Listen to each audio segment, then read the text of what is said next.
Yun, so for today's vlog, andito po tayo sa Santis Rabbit Farm at tuturuan po tayo ni Sir kung paano po ang kaalaman patungkol sa rabbit. So, heto po siya ating panoorin.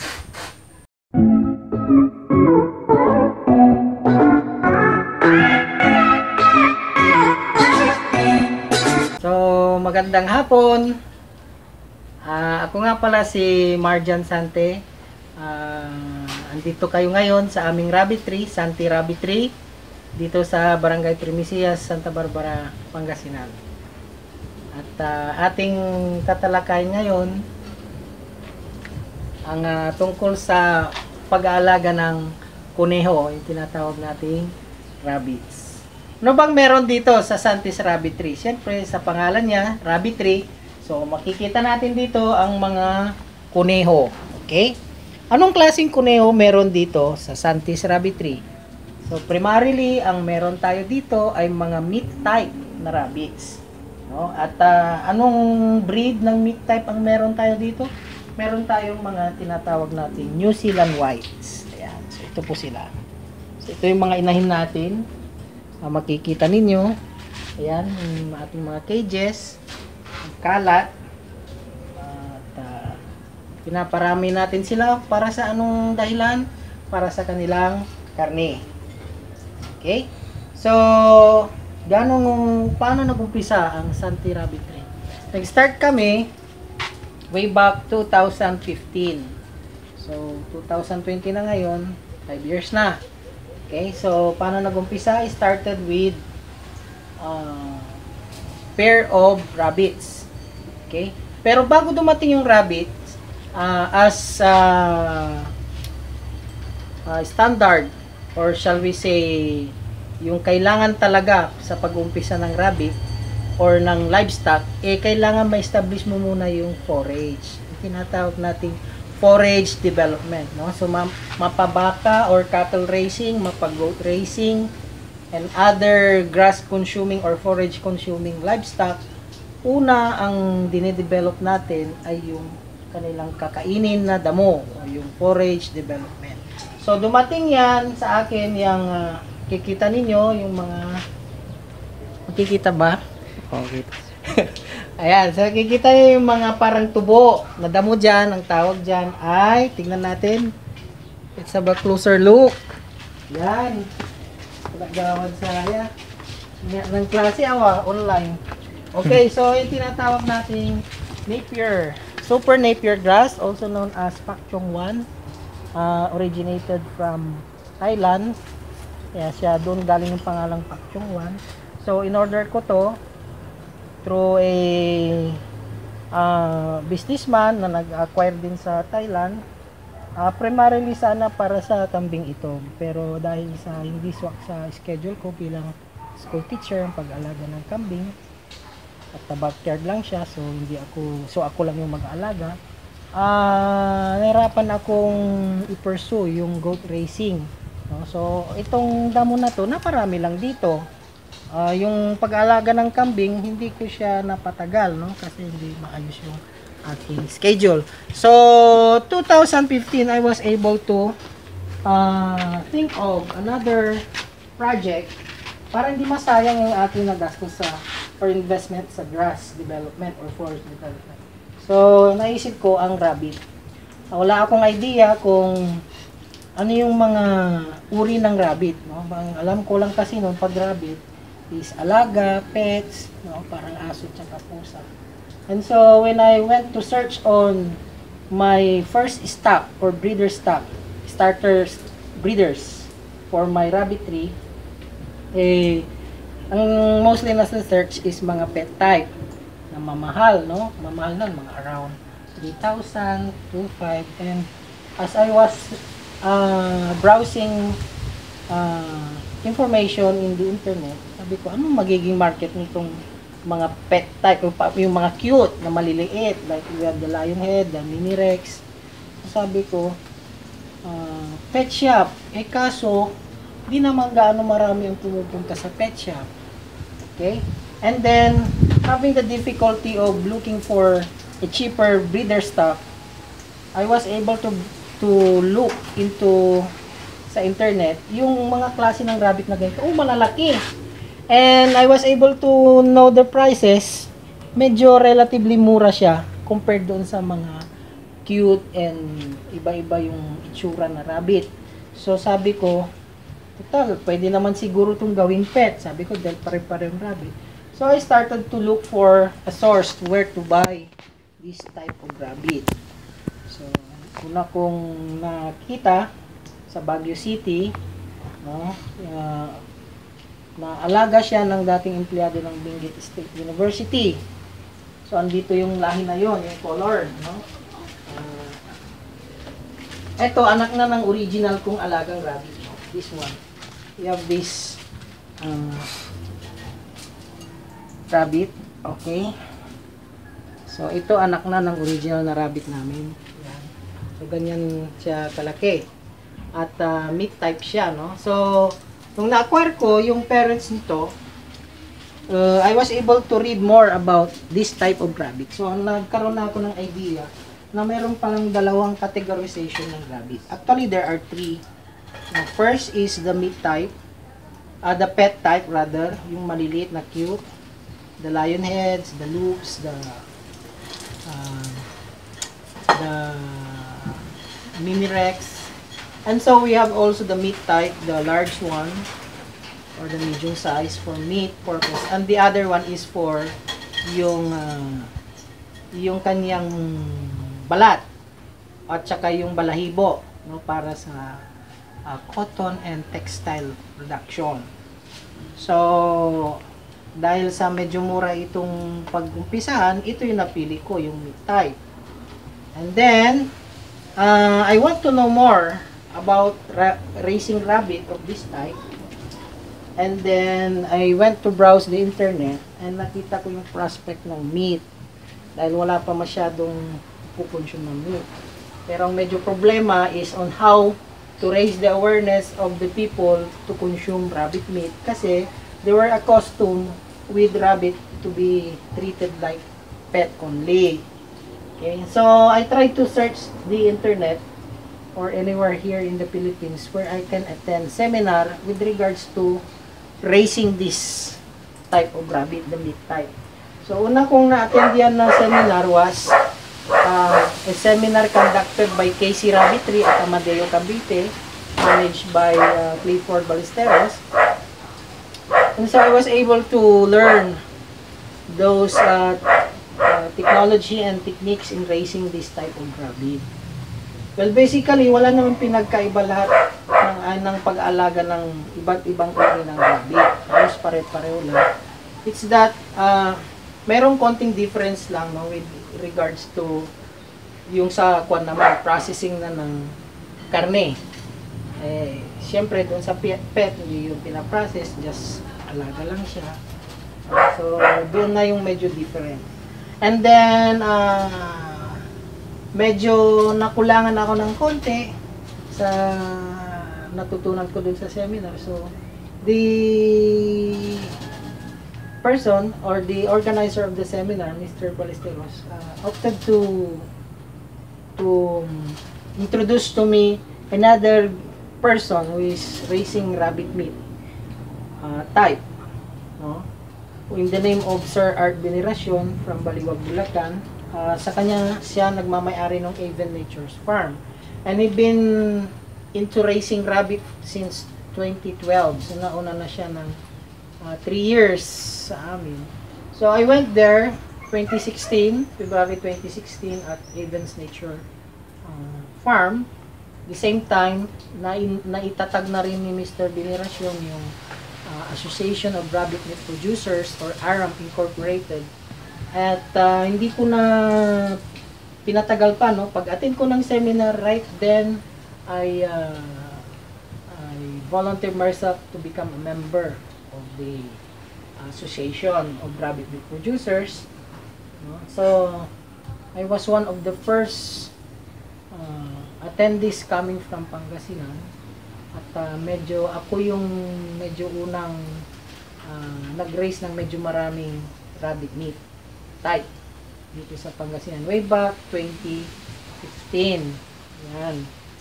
And then, first, ang naging struggle namin sa raising rabbit meat, type of rabbit, was how to dispose of the kids or yung mga anak and those meat produced. No? So, naging problema sa amin ang pagbenta ng karne kasi nakasanayan ng mga tao ang rabbit ay pet lamang at hindi siya kinakain. So, ang naging advice ng Association of Rabbit Meat Producers is to market our produce. So, first, you must have to know your product. Ano yung binibenta mo? So, ibenta mo yung product mo according sa pagkakilala sa product. So, ginamit namin yon, no? Yung benefit of eating meat rabbit. No? Ang karne ng rabbit ay may pinakamataas na protein content. Siya ang may pinakamababang cholesterol content. Meron din siyang phosphorus. And another thing is, mataas ang kanyang selenium content, which is with age in the good production of sperm. So, yung mga may problema sa fertility, ina-advise ang pagkain ng rabbit meat. Another thing, may mga nabasa akong articles that rabbit meat is being consumed, advice to patients who are having problem in hemoglobin production. So, rabbit meat aids in the reproduction of hemoglobin. Also for cancer patient and patients who have undergone heart operation, like that. So, pati yung mga patients na mataas ang blood pressure, nire-recommenda ng mga doktor sa kanila ang pagkain ng rabbit meat. Okay? So, naging problema namin yung pagbibenta ng produce. So, una, ang ginawa namin to build our market is we tried to cook recipes using rabbit meat. Mayroon tayo dyang, anyway, magtatanong yung mga tao, anong recipes ang pwedeng gawin sa rabbit meat? So, basically, maski anong recipe ng meat, you just substitute the meat with rabbit meat. Mayroon tayong caldereta out of rabbit meat. Mayroon tayong adobo. Basically, that's one of the favorite meat dishes, no? Yung mga Pilipino. And so, we tried to offer these recipes to our neighbors and friends. They were able to taste it. Oh, masarap pala siya. Okay. So, medyo yun nga, unti-unting nakabenta na kami ng karne. And then, na-introduce din pina-introduce sa aking mga restaurants na willing i-cater ang rabbit meat as part of their menu. So, up to this date, mayroon na tayong mga 3 na restaurant na sinusuplayan ng karne. Naka-develop din tayo ng tapa. So, it took around at least 3 years bago namin from the start, no? 2015 to 2018 to raise the awareness of the people within the community to consume rabbit meat. And then, luckily with this, though hindi naman ginusto, nagkaroon tayo nung sakit sa hogs, mga baboy, yung African swine fever. So, yun, nakatulong, no? Yung, hindi sa it's parang, hindi naman namin kinakatuwa na nagkaroon ng African swine fever. Pero ito ay naging daan para sa mga mag-aalaga ng kuneho na magkaroon ng oportunidad para lalong ma-penetrate ang meat industry. So, in-endorse ng Agriculture Department, ng Bureau of Animal Industry, ang pag-consume ng rabbit meat as a substitute to pork and other meat. So, sa ngayon, maganda na ang market, even dun sa mga anak, sa mga breeder, dinadagsa po tayo ng mga mamimili. With regards to production, so nung nag-attend ako sa seminar, natutunan ko kung paano yung tamang paraan ng paghawak, We do not, kasi nasanay tayo, yung rabbit, hinahawakan siya sa tenga, But no, we do not hold the rabbit by the ears, no? So dito natin siya hawakan. Okay? Ang tamang paghawak ng rabbit actually is we held it like this sa kanyang likod and susuporta mo ng kamay sa kanyang pedal. Yun ang tamang paghawak ng rabbit. Okay? Sapagkat pagka hinawakan mo sa tenga, ay may posibilidad na may mga maputol na ugat na sanhi ng posibleng pagkamatay ng rabbit. So, natutunan ko yung mga paraan kung paano palaki ng rabbit, kung paano siya ipasiping sa yung babae, pasiping sa lalaki, pagbubuntis, panganak, paano alagaan ng anak, at kung kailan pwedeng iwalay, and then patabain ng mga anak para ibenta at gawing karne. Ayan. So, basically, ang ginagawa, ang pagpapasiping o pagpapabreed ng inahing rabbit ay sa umaga siya ginagawa. So, dadalhin ng babae, dadalhin sa mga lalaki, mga bulugan natin. Ayan. At mabilis lang ang pag-mate or pag-breed. Abutin na yun 5 minutes. Ayun, hindi ko yung may papakita kasi medyo nasa kaligitnaan tayo ng araw, hindi siya conducive for breeding. So, dapat mga around 6 o'clock to 8 o'clock in the morning. Okay. So, kung nasampa na siya ng rabbit for, say, 3 beses, pwede na yon. Balik mo na yung babae sa kanyang kulungan. By the way, yung mga breeders natin, individual cage yan. Kanya-kanyang cages yan, mga inahin, at mga kulog. The age of 4 months, kailangan hiwa-hiwalay na yung mga yan. So, sa anong edad pwedeng ipakasta ang babae sa lalaki? Ang breeder age, no, yung reproductive age ng mga rabbit starts at 6 months. So, yun nga, pag 6 months, dalhin mo na sa lalaki yung sa bulugan yung inahin para makastahan. Ililista mo ngayon kung kailan nakastahan. Kasi bibilang ka lang ng 28, 28 to 31 days, manganganak na ang kuneho. So, pagdating ng ika-28 araw at medyo napapansin mong nangangalkal na siya dyan, sa loob, no? Makikita natin dito, meron dito mga around 28 days.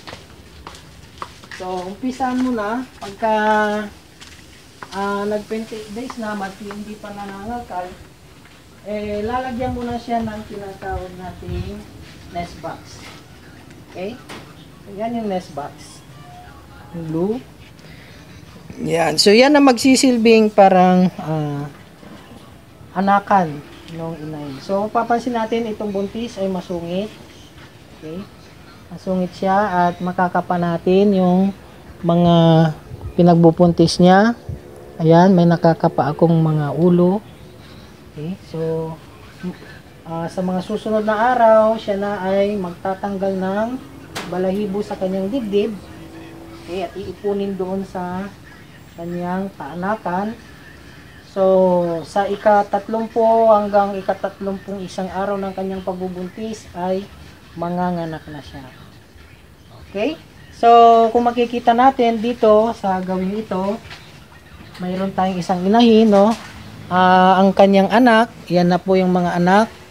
So, yan ay mga around 6 days na po yan. Yan, may mga balahibo na. Yung bagong anak ay wala pang mga balahibo, no? Pag pinanganak, wala pa to, no? So, mga 5 hanggang 6 na araw ay makikita nyo na yung kapal ng kanyang balahibo. Okay? So, sa edad na yan, 6 hanggang 7 araw ay nakapikit pa ang kanilang mata. At sa 2 beses sa isang araw, ang ina ay pupunta doon sa kanyang paanakan o kanyang pinaglagyan ng anak para padidihin sila. Okay? So, sa ika-10 hanggang ika-14 na araw, ay nakadilat na ang mga mata ng rabbit, no? So, by that time, makikita natin yung halimbawa dito ng around 10 days. Okay.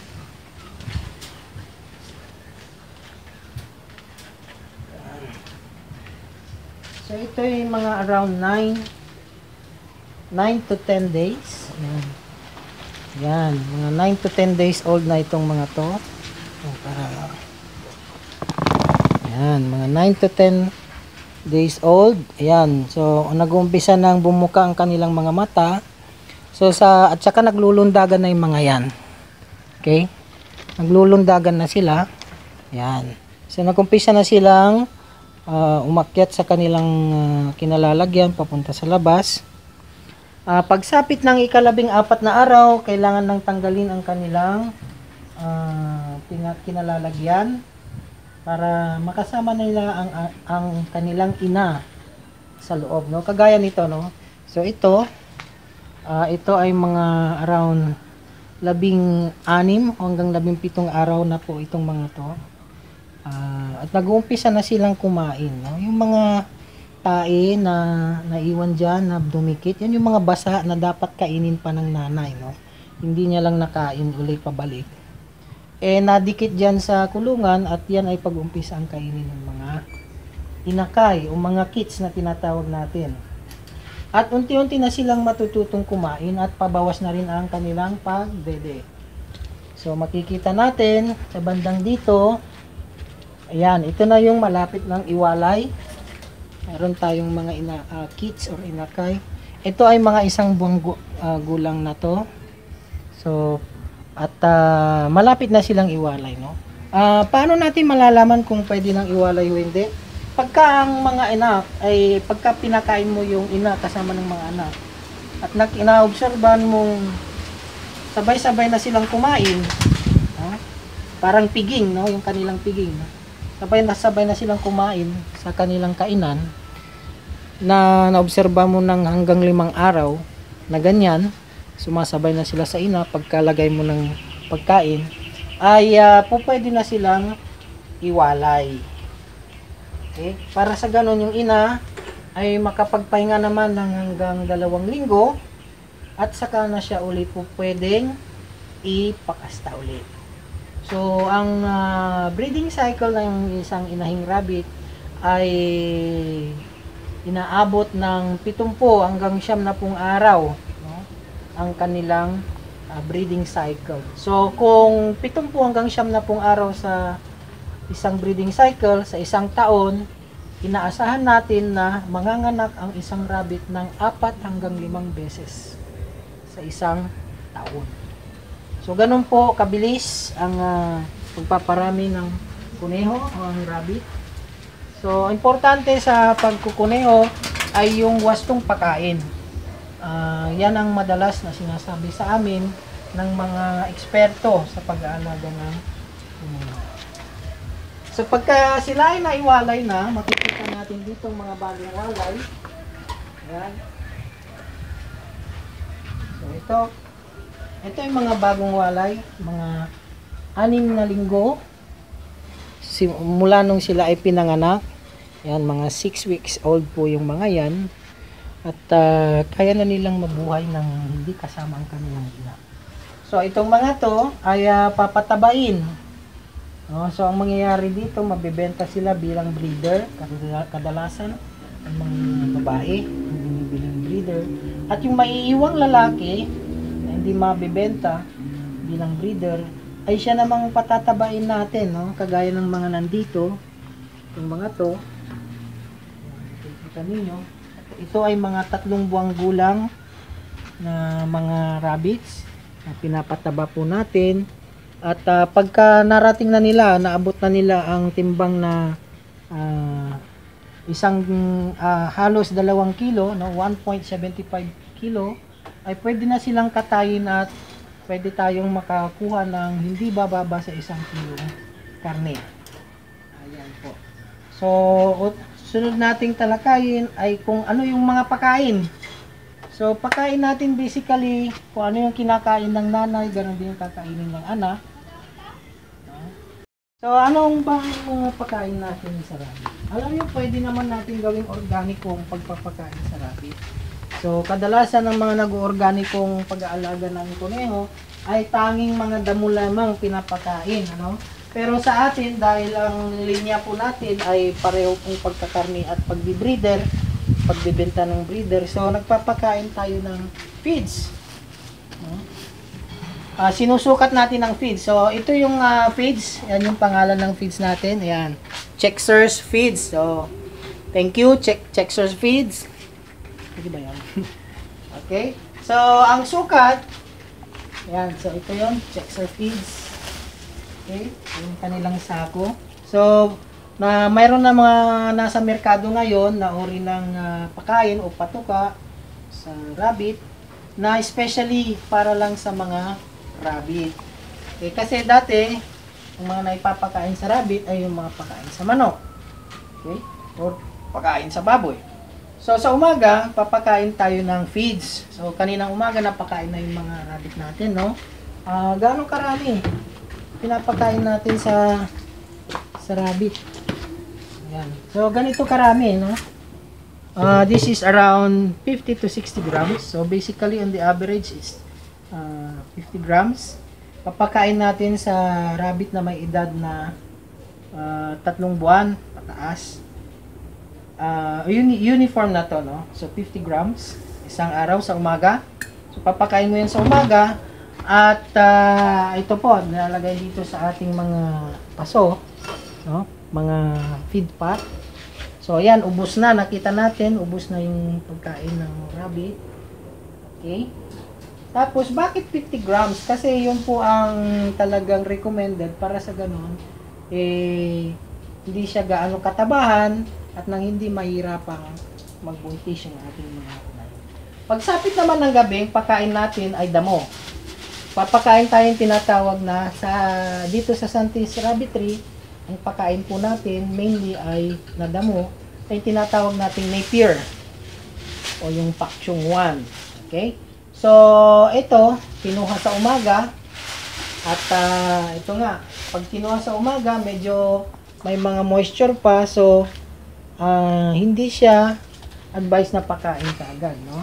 So, ilalatag yan sa ibabaw ng kulungan para ma-air dry. Okay? Tapos, mamaya, mga alas 4, alas 5 sa hapon, ay slice namin itong mga to, no? So, ganito na may itsura niyan. Okay, magiging ganito na siya, slice natin. At ito ay papakain mamayang hapon o tatakip silim, no? So around 6 o'clock in the evening, yan ay papakain sa inahin. So ganun lang po yung pakain natin sa rabbit. Ang water naman o tubig inumin ng mga rabbit natin dito ay naka-systematic na, no? Itong mga nipple drinkers, so kagaya ng mga alagayong baboy sa piggeries, may mga nipple drinkers din sila. Ganon din sa kuneho, meron din tayo. At centralize yung ating kuha na painuman yung drum. Doon yung drum. Okay. So, basically, ganon lang po ang ating pagra-rabbit. Meat type na rabbit na meron tayo dito sa Santi Rabbitry. Meron tayong tinatawag nilang New Zealand White. Yan, ito. No? So, makikita mo, yan. Yan ang New Zealand White. Okay? Namumula ang mata. Meron din tayong tinatawag na English Spot. Okay? Ito yung tinatawag na English Spot. Ang English Spot ay primarily pinaparami para sa yung kanyang balat, no? Sa leather. Kasi tignan mo ang kanyang pattern, no? Napakaganda. Okay? Magandang gawing accessories pang fashion. Okay, so yan ang English Spot. We also have our Californian White, no? Nung nabili namin ito, ayan, medyo pagod, no? Yung kanyang tenga ay lupaypay, no? That is what we call the Californian White. Ang Californian White ay nangingitim ang tenga, ang ilong, ang paa, at ang buntot. So, ito ay 3 months old at kasalukuyang nagpapaitim ng mga dapat mangitim kanyang katawan. Okay, ano pa nga ba? Meron din tayong yung tinatawag nilang broken line. Yan, makikita mo. We have our broken line. Okay. Broken line. Okay, meron tayong tinatawag na broken line. Ayan. Kasi broken yung line niya. Okay? So, para siyang English spot o kung minsan para siyang comparable sa hutot. Tinatawag nila. Ayan. Broken line kasi broken yung line sa kanyang likuran. No? Ang English spot ay diretso. Okay? At ito naman, hindi nangingitim ang uso, pero ang paligid ng matang nangingitim. Yan. Mayroon tayong tinatawag kong Baguio line naman, no? Iba't ibang uri ang Baguio line. May itim. Okay? Yan. Kita nyo yung itim. Okay. Ito. Yan. Yan, laki. Okay. Meron din tayo yung New Zealand Red. Yung New Zealand Red natin ay nandun sa bandang dulo. Okay. So, meron pa akong yung New Zealand Red ko dito ay medyo bata-bata pa. Red, pero parang brown naman siya, no? Yan, brown. Yun, si New Zealand Red. Okay, yan ay dalawang buwang gulang. Okay. So, yun lang yung ating mga uri ng rabbit dito sa Sante Rabbit. Okay, so, ayan. So, sana marami kang natutunan sa araw na to sa pag-aalaga ng kuneho dito sa Santis Rabbitry. And, huwag kalimutang i-like, i-subscribe o mag-comment Efran Camacho for more details.